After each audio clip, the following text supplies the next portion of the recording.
अहो मी बरा आहे, तुम्ही कसे आहात? बऱ्याच दिवसांनी फोन केलात. हो अहो ठीक आहे सगळं चांगलं चाललंय एकदम व्यवस्थित.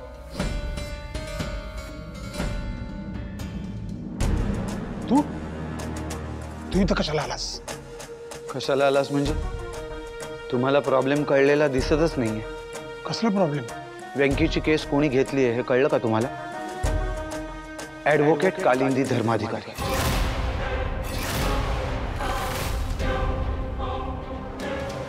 हे नाव कॉम्प्लिकेटेड केस जिंकण्यासाठी प्रसिद्ध आहे आणि जर का व्यंकीची केस त्या लढत असतील तर व्यंकी या सगळ्यातनं अलगद सुटून जाईल आणि खरा गुन्हेगार जगासमोर येईल.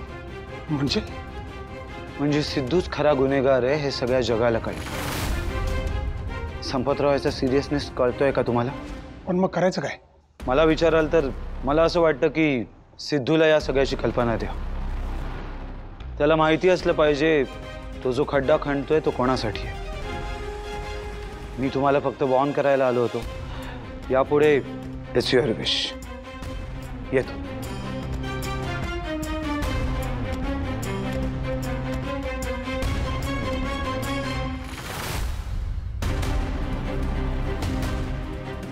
तसंच झालं तर आमच्या नावाची फार वाट लागेल. सासवडच काय पूर्ण महाराष्ट्रभर चर्चा होईल. पप्पा. अधिराज बरं झालं तू आलास. आपण सगळं सिद्धूला सांगून टाकूया.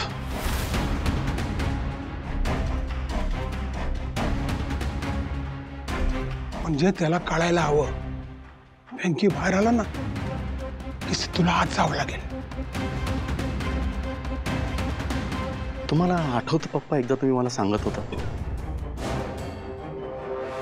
श्रीकांतचा ऍक्सिडेंट झाला त्या दिवशी सिद्धूला एक अतिशय महत्त्वाचं काम होतं पक्ष कार्यालयात. पण तिथे जाण्याऐवजी सिद्धूला श्रीकांतला काय हवं काय नको हे पाहण्याकरता हॉस्पिटलला जाण्याची इच्छा होती. ए सिद्धू. हा पप्पा. पप्पा तुम्ही वा पुढे, मी नंतर येतो. अरे बाबा आपली माणसं सगळं बघून घेतील. अहो पण पप्पा त्यांच्या आयुष्याचा प्रश्न, त्यांना काही झालं तर? सिद्धूला जर हे कळलं ना पप्पा तर सिद्धू शांत बसणार नाही. आणि आता तर तो भावनाला सगळं काही सांगायला लागलाय. म्हणजे भावनाला जर हे कळलं तर सिद्धू 100% आज जाणार पप्पा. ही जी मिडल क्लास मंडळी असतात ना ही तत्वासाठी जीवावर उदार होतात.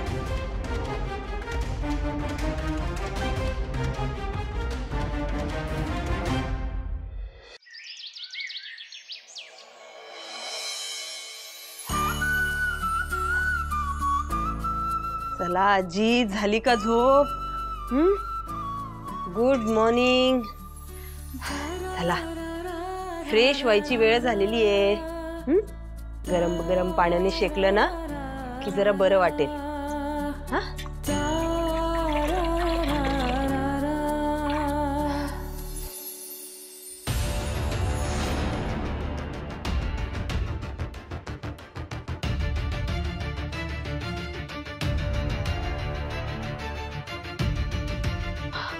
आई, बाबा, ओ लवकर या.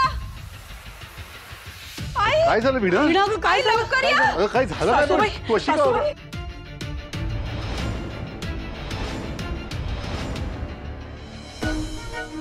सासूबाई, सासूबाईने डोळे उघडले. वीणा, अहो आता काय करूया? वीणा, सासूबाई काय बोलल्या तुला? काही म्हणाला का? अहो डॉक्टरांना फोन करायला हवा ना. लक्ष्मी शांत हो, शांत व्हा सगळेच. अरे तुम्ही विसरलात का डॉक्टरांनी काय सांगितलं होतं आईला डिस्चार्ज देताना? डॉक्टर म्हणाले होते की हे असे डोळे उघडणं किंवा बोटांची हालचाल होणं या सगळ्या पॉझिटिव्ह गोष्टी आहेत.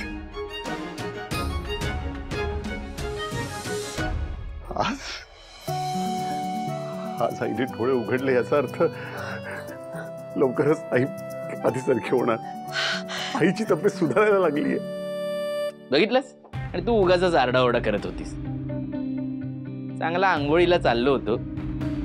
हो आता आजींची अशी अवस्था बघून मी पण घाबरलेच होते ना, म्हणून आवाज दिला मी. जाऊ दे का वीणा, त्याच्या बोलण्याकडे नको लक्ष देऊ. आता हे म्हणालेत ना, आईने डोळे उघडले म्हणजे हे चांगलं लक्षण आहे. आता त्या लवकर बऱ्या होणार. हो नाही, अचानक आपल्याकडे काय काय सकारात्मक गोष्टी व्हायला लागल्या नाही. आजींचे डोळे उघडणं, बाबांचं काम. काय काय म्हणालीस तू? बाबांचं काम? त्यात कुठली सकारात्मक गोष्ट आहे? हा? अरे ते आता बरेच दिवस गॅरेजला गेले नाही ना ते, त्यामुळे असं वाटत होतं आता कामावरून काढून तर नाही ना टाकणार. पण तसं काही नाही, मालक खूप चांगले वागलेत.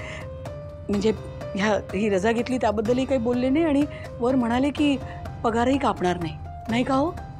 हो हो. आई, मी आलेच. देवापुढे लगेच साखर ठेवतो. हा, मी आंघोळीला जाऊन येतो. काय तू कसं एवढा आरडाओरडा करते? सासूबाई, मी आहे. ऐकू येते का तुम्हाला? गेले काही दिवस इतकं मलूल वाटत होतं. आज तुम्ही डोळे उघडलेत, इतका आनंद झालाय म्हणून सांगू. हे बघा, आता जसे डोळे उघडलेत ना, तशाच पटपट बऱ्या व्हा. तुमचा आवाज ऐकायला माझे कान आतुर झाले. असं दिवसभर लक्ष्मी लक्ष्मी हे पुन्हा ऐकायचं हो मला. खूप गप्पा मारू आपण. मला ओरडलं तरी चालेल. हा, अगदी चांगलं दटावा, पण माझ्याशी बोला. खूप खूप बोलायचंय तुमच्याकडे मला. लक्ष्मी, अगं हो हो, आता आईची तब्येत सुधारणार आहे, खूप बोलणार आहे तुझ्याशी, पण आता मला तर बोलू दे. अगं माझी आई आहे ना ती, मला सुद्धा माया करू दे ना. अहो, हा, फक्त माझी असं म्हणू नका, आपली. आई लवकर बरी हो ग.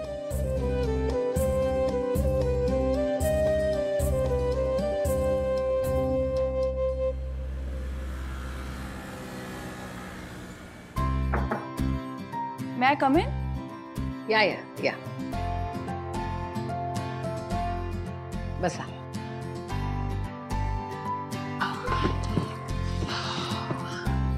थँक्यू मॅम, तुम्ही आमची केस घेतली. खरंच खूप मदत होईल तुमची. केस घेतली? तुम्हाला कोणी सांगितलं मी तुमची केस घेतली म्हणून?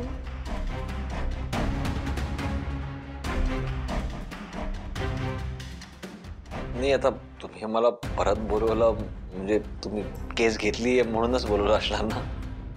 असं नाहीये. उलट मी तुम्हाला हे सांगायला बोलवलंय की त्या व्यंकीची केस मी घेऊ शकत नाही. मॅडम, तुम्ही प्लीज असं करू नका. प्लीज, तुमची खूप गरज आहे आम्हाला. हे बघा भावना, ज्या केसमध्ये काहीही इंटरेस्टिंग नसतं ती केस मी घेत नाही. इथे तर व्यंकीने स्वतःचा गुन्हा कबूल करून अंगठा सुद्धा दिलेला आहे आणि त्याने कुणाकडून तरी पैसे घेतल्याचं कबूल केलेलं आहे. हा तर सरळ सरळ लाच घेण्याचा प्रकार झाला. याचा अर्थ तो सुपारी घेऊन अशी कामं सुद्धा करतो. अशा माणसाची केस मी नाही लढू शकत. इनफॅक्ट मला असं वाटतं की त्याला त्याच्या कृत्याची शिक्षा मिळायलाच हवी. नंतर एक पोरगी आली, एकदम धीट, आणि ती व्यक्ती म्हणजे अहिल्या वेसकर.